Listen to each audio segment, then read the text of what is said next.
मेरे प्रिय मित्रों, जय श्री राम। मैं मनोज भाई ज्योतिषाचार्य आज फिर आपके सम्मुख उपस्थित हुआ हूँ एक नए विषय को लेकर, जिसमें आज मैं आपको जानकारी दूंगा कुछ ऐसे ही अलग उपाय की, जिसमें आप सभी जानते हैं फेंग सुई जो चीन का एक वो था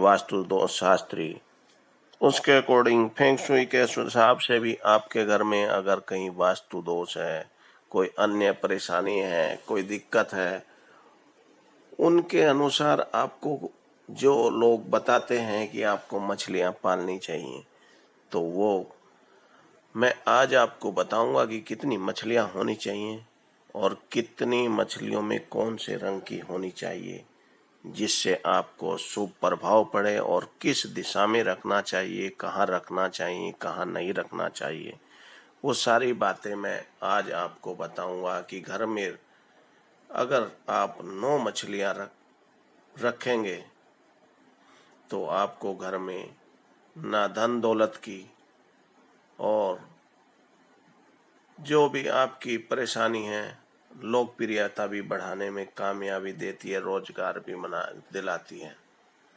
ऐसी स्थिति बनती है मछलियों का एक्वेरियम अपने घर में रखने से भी। बहुत लोग रखते भी हैं, आप सभी जानते हैं मेरे बताने के अलावा कि वे एक्वेरियम रख रखा है, तो उसमें क्यों रख रखा है, उसका क्या कारण है, वो आज मैं आपको बताता हूँ और समझाता हूँ कि कैसे रखना, कहाँ रखना है।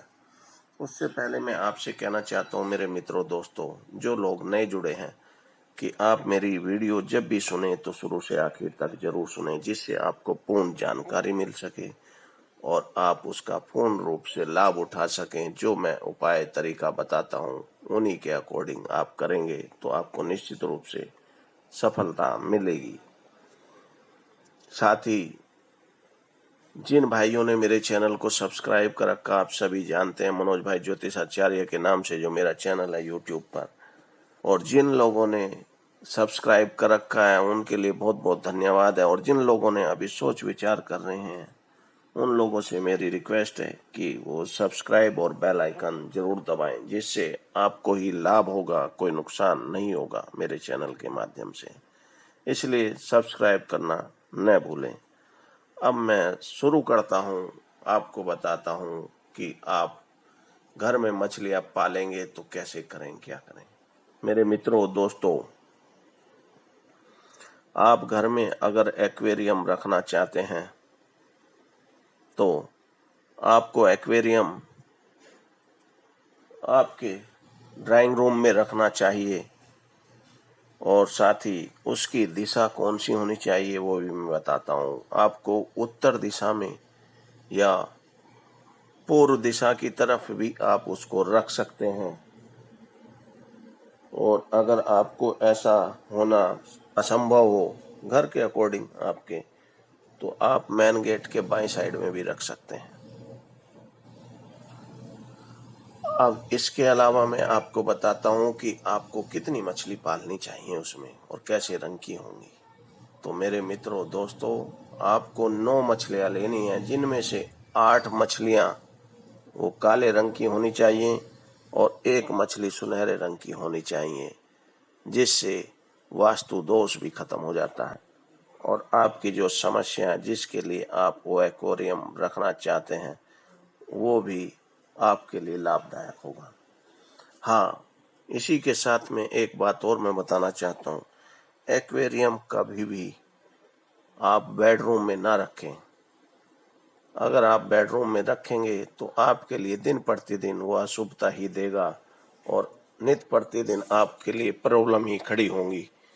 इसलिए ये आपको विशेष ध्यान देना है कि आपको अपने बेडरूम में एक्वेरियम नहीं रखना है।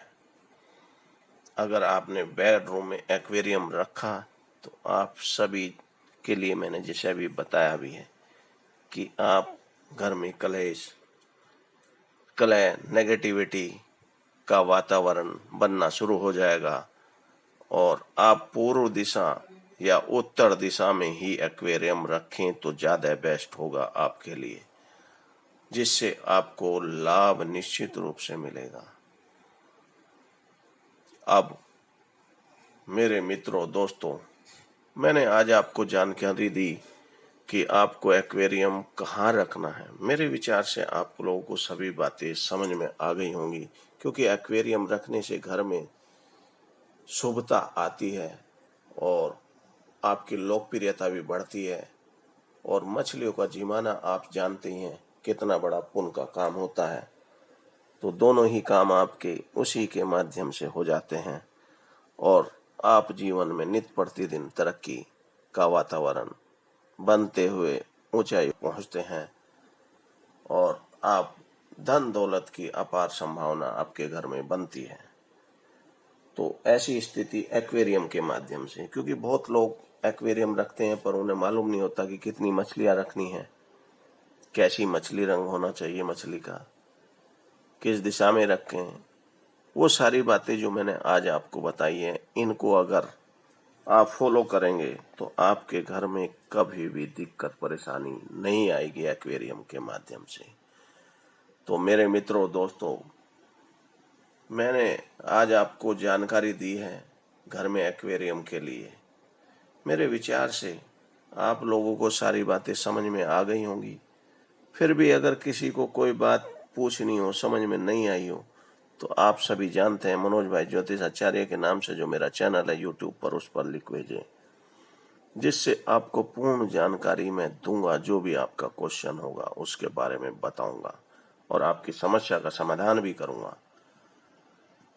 अब लास्ट में मैं वही कहना चाहता हूं कि मेरे मित्रों दोस्तों, जिन लोगों ने चैनल को सब्सक्राइब कर रखा और मेरे चैनल से जुड़े हुए हैं, किसी को भी नुकसान रत्ती भर नहीं होगा मेरे चैनल से जुड़े रहने से, उनको लाभ जरूर होगा। इसलिए आप भी जो नए लोग हैं जिन्होंने अभी तक सब्सक्राइब नहीं किया है, उन लोगों से मेरी रिक्वेस्ट है, प्रार्थना है कि आप चैनल को सब्सक्राइब और बेल आइकन जरूर दबाएं। साथ ही वीडियो अच्छी लगने पर उसको शेयर भी करें। और साथ ही इन सभी बातों के साथ अब मैं अपनी वाणी को विराम देता हूं। कल फिर मुलाकात होगी एक नए विषय को लेकर। जय श्री राम।